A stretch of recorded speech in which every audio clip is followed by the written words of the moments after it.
আমি না করার সত্ত্বেও আপনি আমার পিছু নিলেন কেন? কি করব? টেনশন হয় যে। আমাকে নিয়ে আপনার এত টেনশন হবে কেন? এ প্রশ্নের কোনো উত্তর হয় না। আমি মনে হয় আপনাকে একটু একটু রিড করতে পারছি। শিওর? হুম।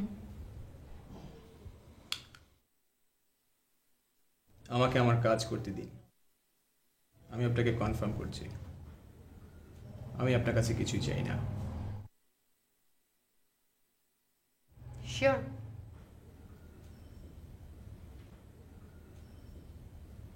উত্তর না দিয়ে চলে যাচ্ছেন।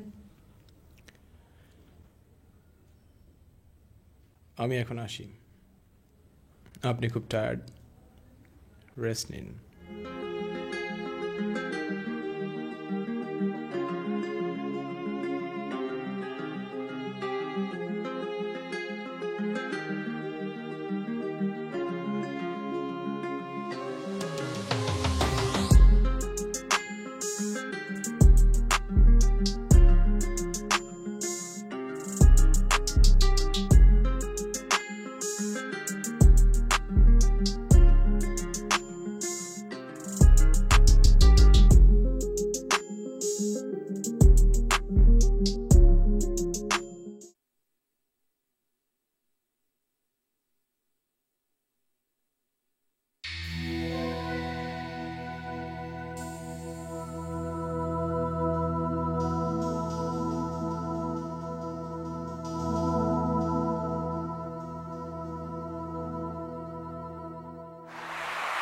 Good morning madam. আমার সিডিগুলো এসেছে? সবগুলো এখনো হাতে আসেনি। কেন? আজকে না দেওয়ার কথা। জি ম্যাডাম, কিন্তু আপনার লিস্ট আমরা হারিয়ে ফেলেছি। সরি, আমরা আসলে। তাহলে এখন কি করব? আপনি কষ্ট করে একটু লিখে দেন। লিখে দেব?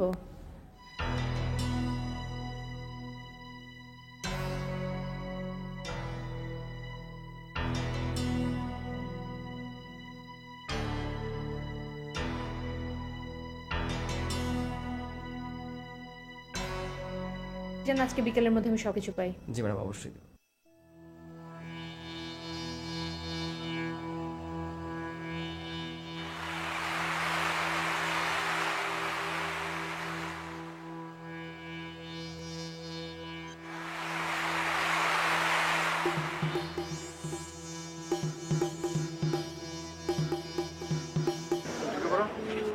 আচ্ছা, একটু আগে একজন ভদ্রমহিলা এসেছিলেন, হ্যাঁ, কিছু একটা লিখেছেন, আমি দেখেছি।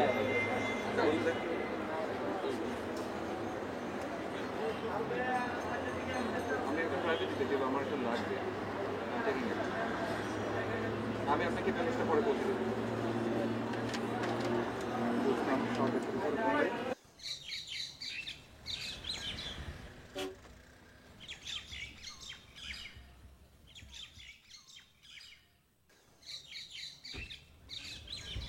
সরি, একটু দেরি করে ফেললাম। চলো। ওকে।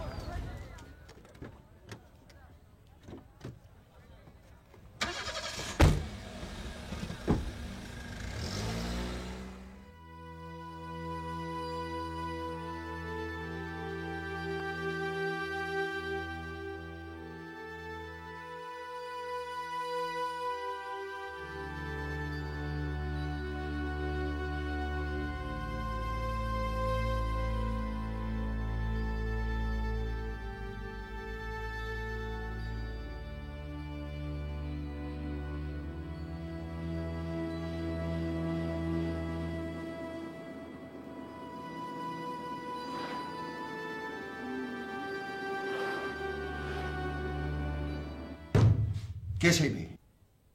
তোমরা এতগুলো জাতীয় পুলিশ অফিসার, কেউ কিছু করতে পারছো না? এত করে বললাম ইম্পর্টেন্ট মিটিং আছে, আরিফ এখন পর্যন্ত এলোই না। তোমাদের উপর আমি আস্থা রাখি কি করে? স্যার, আরিফ দেরি করছে বলে আপনি আমাদের। কি করছো তোমরা? এবার কি করছো? তোমাদের কাজ কারবার দেখলে আজকাল আমার খুব অবাক লাগে। এতগুলো হায়ার ট্রেনিং করা পুলিশ অফিসার, তাদের ডাকের ডগার সামনে দিয়ে মেয়েটা ফসকে গেল, কেউ কিছু করতে পারছো না। মেয়েটি দেখতে কেমন কেউ কিছু বর্ণনা করতে পেরেছে? রাবিশ। মেয়েটি চুলের ভাঁজ কিরকম সেটা পর্যন্ত কেউ বলতে পারেনি। স্পষ্ট মত যেটা পাওয়া যায় সেটা হচ্ছে মেয়েটি দেখতে অনিন্দ সুন্দরী, বয়স 24-25 হবে, চুল শ্যাম্পু করা, সেটা উইগও হতে পারে, ব্যাস। কিন্তু আমরা এখন একদম শূন্য থেকে শুরু করতে হবে। তুখোড় মেয়েটা কোনো ক্লু রেখে যায়নি, এগিয়ে যাবার মতো কোনো তথ্য আমাদের হাতে নেই। আচ্ছা,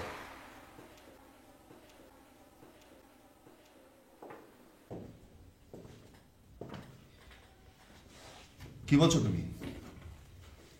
আমি জানি সে মেয়েটি কে স্যার। কি বলবে পরিষ্কার করে বলো। আপনার মনে আছে স্যার, চিটাগংয়ে এক শিল্পপতিকে খুন করে একটি মেয়ে জেল থেকে পালিয়েছিল? এবং বিচারের আগে আপনি আমাকে আসল ঘটনা কি জানবার জন্যে প্রাইভেট ডিটেকটিভ হিসেবে সাবিনা খান নামে সেই মেয়েটির কাছে পাঠিয়েছিলেন।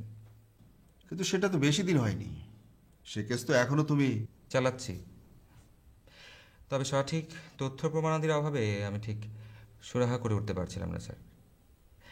এই মেয়েটি কিছুদিন আগে লিলি ইসলামের বাড়িতে জুয়েলারি ডাকাতি করেছে। Is it true?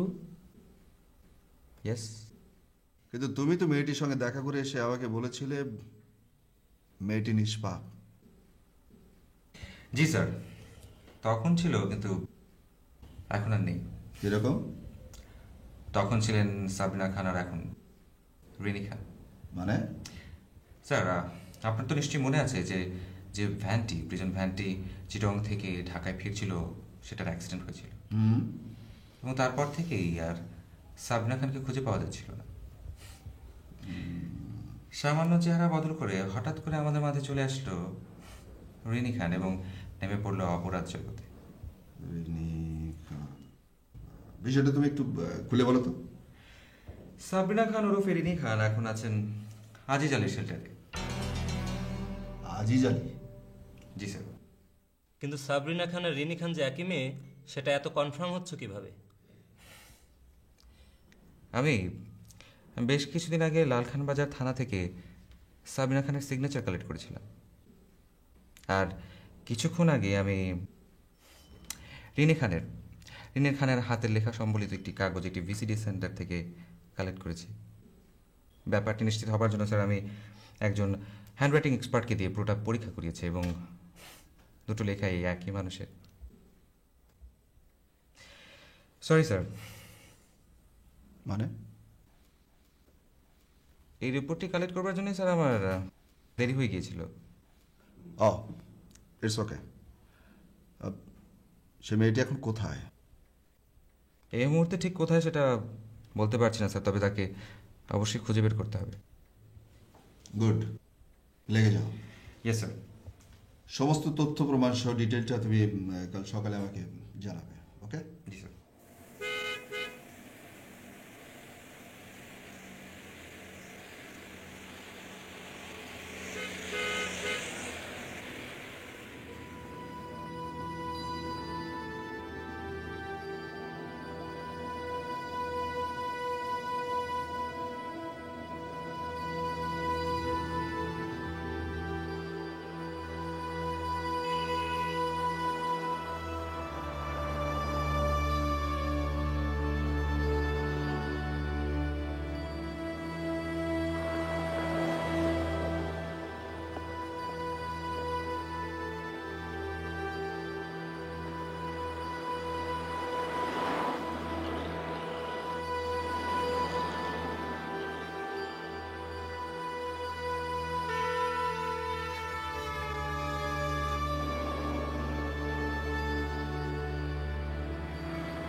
ওপরে ঘরটা কার?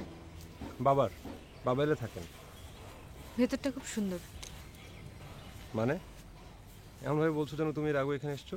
আরে না, সবার কপালে এত সুখ সহ্য হয় না। তোমাকে আমার মাঝে মাঝে রহস্যময় মনে হয়। চলো ভেতরটা দেখবে। না, আরেকদিন চলো ওদিকটা গিয়ে বসি। কেয়ারটেকার তখন কি বলছিল জানো? কি বলছিল আমরা রাত পর্যন্ত থাকবো কিনা। আমি আবার পাল্টা প্রশ্ন করলাম কেন। ও বললো স্যার রাতে আসবেন। স্যার মানে আমার বাবা। ও হয়তো ভাবলো যে বাবার জন্য আমরা রাত পর্যন্ত থাকছি না। তুমি কিন্তু রাত পর্যন্ত থাকলেই পারো, বাবার সঙ্গে দেখা হয়ে যেত। ওনার সাথে মুখোমুখি দেখা হওয়ার সময় তো এখনো আসেনি। মানে সামনে আরো কত সময় পড়ে আছে না। চলো চলো। যাও।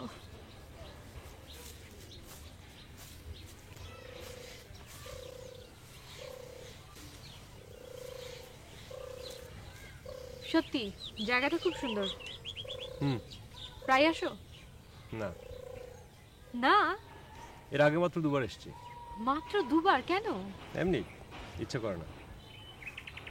আমার এরকম একটা জায়গা থাকলে। আমার তো না। তোমার বাবার মানেই তো তোমার। হ্যাঁ, তবে এই বাংলোর 50% শেয়ার আমার বাবার এক পলিটিক্যাল ফ্রেন্ডের। ও, তোমার বাবা কি এখানে প্রায় আসেন? সত্যি ওনার রুচির প্রশংসা করতে হয়।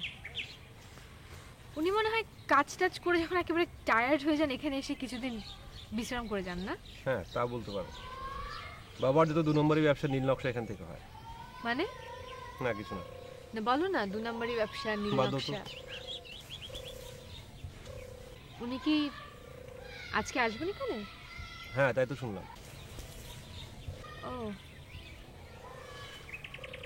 আচ্ছা, ঠিক আছে চলো। যাবে? তোমার ঘোরা শেষ? হ্যাঁ, আমার ঘোরা শেষ। ঠিক আছে চলো। চলো।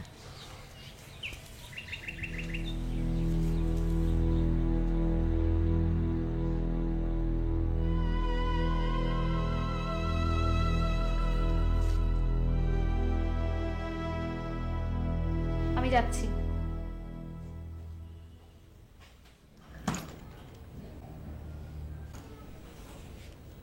তুমি কি কিছু বলবে? তোমার কি কিছুই বলার নেই হাসান?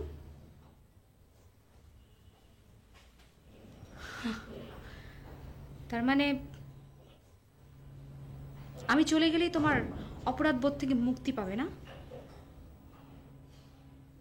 যদি ওই মেয়েটাই তোমার জীবনে একটি বড় জায়গা দখল করে বসে থাকে, তাহলে আমাকে বিয়ে করে আমার জীবনটা ধ্বংস করলে কেন?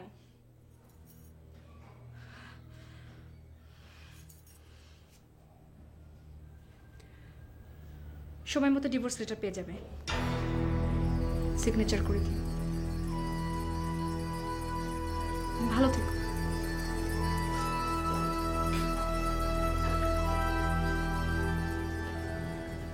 হ্যাঁ, না না, আমি বিকেলে ক্লাবে চলে আসব। হ্যাঁ, আহা, তোমরা একটা জিনিস কেন বুঝতে পারছো না যে এই বিষয়টা নিয়ে তো আমি চিন্তা করছি। এটা আমার টেনশন আছে না, তো তোমরা কেন খামাখা এত টেনশন করছো? হ্যাঁ, আমি আসবো বললাম তো। আচ্ছা, তোমাকে আমি পরে ফোন করছি, ঠিক আছে? ওকে ওকে, বাই। বেরোচ্ছ? কখন ফিরবে? আর ফিরবো না মা।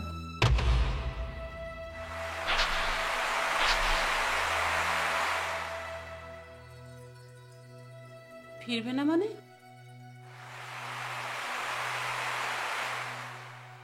কেন?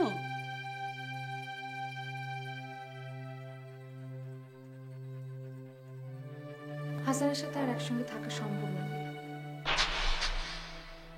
কি বলছো তুমি? হাসান কোথায়? ওর ঘরেই আছে। ও কি জানে? হ্যাঁ মা, বিয়ের আগে ওকে একদিন বলেছিলাম কারো অতীত আমার কাছে কোনো ফ্যাক্টর না, কিন্তু কেউ যদি তার বর্তমানকে অতীতের মধ্যে ডুবিয়ে রাখে,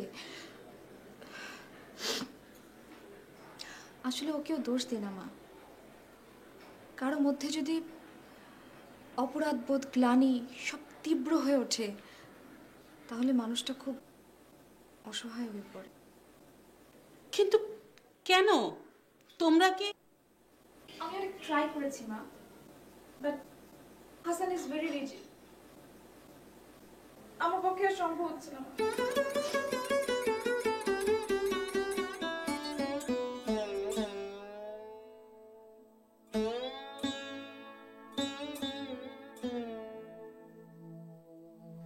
রুমা, আমি বলি কি মা, মাথা গরম করে কোনো ডিসিশন নেওয়াটা ঠিক হবে না। তুমি মাথা গরম করে ডিসিশন নিইনি মা, হাসানও তাই চায়। সো আমার মনে হয় আর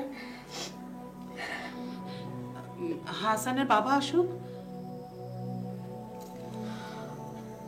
আমি ফোনে কথা বলে নেব মা।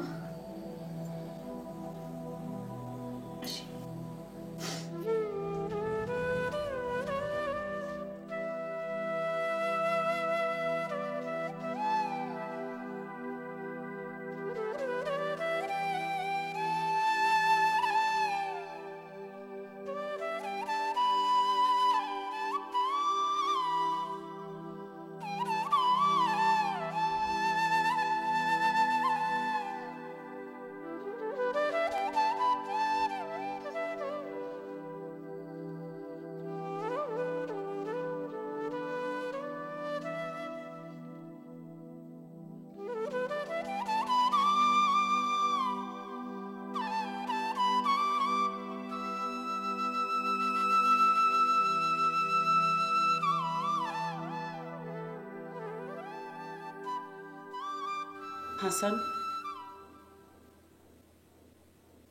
কি ব্যাপার? রুমা চলে গেল, তুমি? কি বলো, কথাটা শেষ করো না। তোমার সমস্যাটা কি? রুমার মতো একটা ভালো মেয়ে, তাকে তুমি? রুমা আমার চেয়ে অনেক ভালো, সেটাই সমস্যা। হাসান, তুমি? দেখো মা,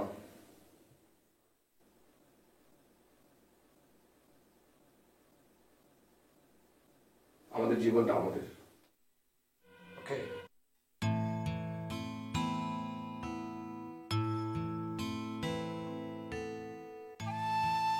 তোর সাথে একটা মেয়ে ছিল, বল মেয়েটা কে? তুই জানলি কি করে? আমি যেভাবেই জানি, তুই বল মেয়েটা কে? রুমা স্বেচ্ছায় চলে গেছে। যে স্বেচ্ছায় চলে যায়